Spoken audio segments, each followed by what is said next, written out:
ko na nabilang. Ulitin nga natin kung ilan. 12, 13, 14, 15, 16, 17, 18, 19, 20, 21, 22, 23, 24, 25, 26, 27, 28, 29, 30, 31, 32. Ayan.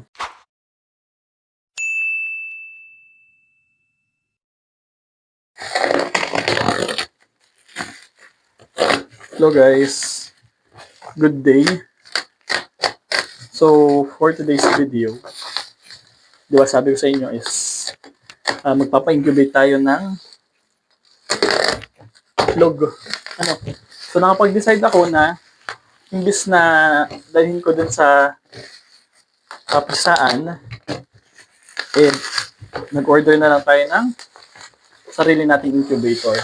Yan. Meron naman siyang manual. So, basahin natin. Okay. So, ito pala. Ito yun. Ito yung pinakapanggilid niya. So, kailangan muna siyang buuin. Assemble siyang ganyan.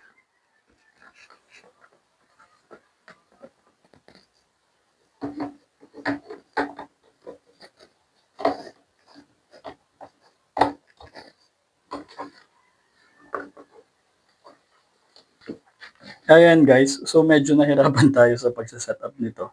So ito yung pinaka-cover niya. So ito yung kanyang controls. So nakikabit na natin yung wire para sa motor. Ito na rin yung para sa tubig. And then ito yung mga rollers niya para sa pag-automatic turn ng ating itlog. So ngayon, itatry naman natin kung gagana. Try natin kung gagana na siya.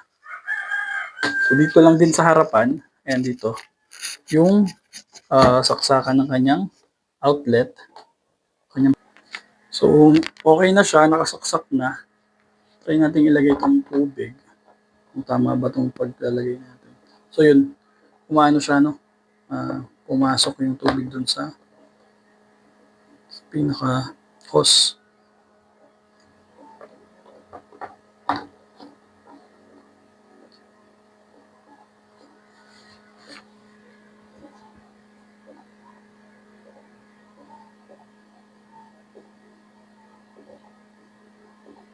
Ayun. So, pumasok yung tubig dun sa loob nung, kung tama yung pwesto nung kailangan pa ganyan para hindi siya labas ng labas.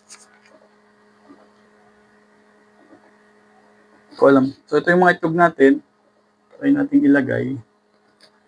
So, dadagdagan pa to ng 4 na piraso.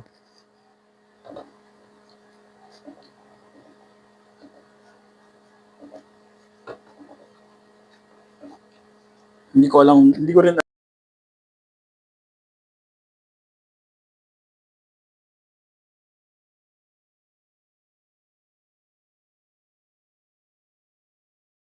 nabilang. Ulitin nga natin kung ilan. 12, 13, 14, 15, 16, 17, 18, 19, 20, 21, 22, 23, 24, 25, 26, 27, 28, 29, 30, 31, 32. Ayan, pakita ko sa inyo guys, 32 eggs yung nailagay natin. And eto nga, naubos ka agad yung laman na tubig. Hindi ko alam kung bakit. So, hindi ko alam kung tama ba yung ginawa ko. Lagyan ko lang naman siya ng tubig. Kasi ako nagbasa ng instruction. So, lipat tayo dito sa Lipat tayo sa thermostat niya. Para makita nyo rin kung ayan. So, yung mga tubig, pumasok na dito sa loob. Nandito na lahat sa loob yung tubig niya. Ito yung thermostat. So, parang i-adjust yata natin ng Ayan. So, guys, na-set up na natin. So, pakiramdam ko, dito, medyo mainit na siya. And ang kanyang current temperature is 37.7. So, hindi ko alam kung kailangan ko ba itong i-adjust. Since automatic naman to, baka naman nagkukusa na, 37.8 na siya ngayon. And, yung mga itlog natin, ayan, dyan na sila sa loob. So, ito lang yung kailangan kong malaman kung kailangan ba na hindi ito mauubos. Pero yung tubig kasi na nandito sa loob, itong mga bote, is actually pumasok na dun sa loob ng incubator. So, yun yung isa sa aalamin ko. And, hopefully, itong na to, makapisa talaga siya. So, parang nasa 32 eggs yung laman ng ating incubator kasi dito siya nakalagay kanina, 37. 32 na piraso ng itlog.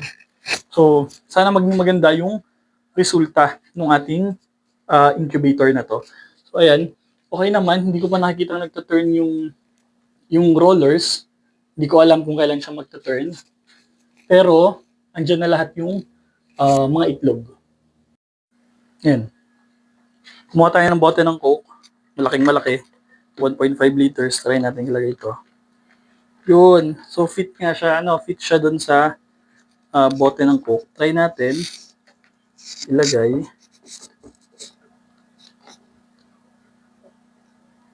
Sana hindi matumba kasi sobrang laki.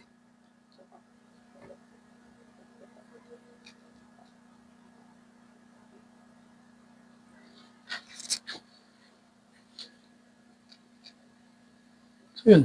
Ayun yung pwede naman siya. So yun nga lang, sana hindi siya matumba. Kasi sobrang laki. Kasi pag tumumba yan, magkakaproblema pa tayo sa humidity. Ayun guys, so nakakatawa lang kasi binuo natin yung incubator, hindi man lang tayo nagbasa ng manual. Pero ganun kasi talaga kapag alam mo parang kaya mo na mabuuin.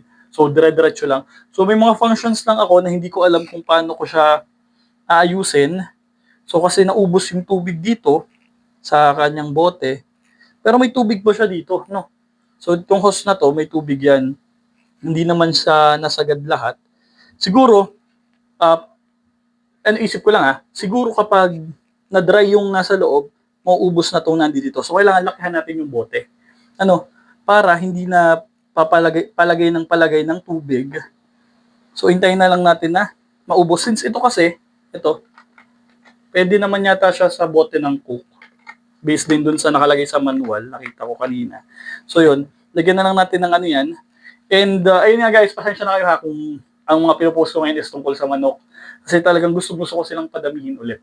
Kasi pag doon ko sila hinayaan na magpisa doon sa kulungan, kukunti kasi yung kulungan ko doon. And most likely, mababasag yung mga itlog. Kasi nga, sobrang daming inahin. So kaya, try natin itong incubator na to. Ayan, so mainit na siya. Ano temperature? 37.8. Ayan, 37.8 yung temperature.